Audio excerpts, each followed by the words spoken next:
বিশ্বাস করব নিজের মা সকাল 8টায় ডাক দিয়ে বলে 10টা বাজে।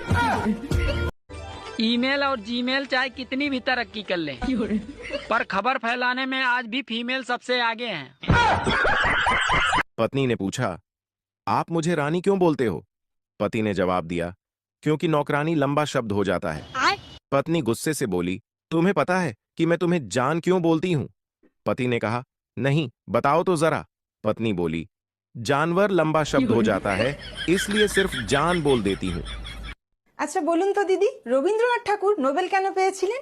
এটা কোন বাঙালি জানে না? দিদি, আমি একজন টিচার হয়ে এটুকু জানবো না? আসলে রবি ঠাকুর কদবেল একেবারেই পছন্দ করতেন না, এমনকি বেল ফুলও পছন্দ করতেন না। আর শুধু তাই নয়, কলিং বেল, সাইকেলের বেল, কোনো বেলই তিনি পছন্দ করতেন না। আর যেহেতু উনি কোনো বেলই পছন্দ করতেন না, তাই ব্রিটিশরা ওনাকে নো বেল দিয়েছিলেন। কিরে, সৌরভের রেজাল্ট এত ভালো হয়েছে, তাহলে তোরটা এত খারাপ হলো কেন? হ্যাঁ, ও যে স্যারের কাছে টিউশন পড়ে, তুইও সেই স্যারের কাছেই টিউশন পড়িস, তাহলে তোরটা কেন খারাপ হলো? ও যে স্কুলে পড়ে, তুইও সেই স্কুলেই পড়িস, তাহলে তোরটা কেন খারাপ হলো? ওকে দেখে কিছু শেখ, ওর মতন হওয়ার চেষ্টা কর, দিন দিন গাধা হচ্ছে একটা।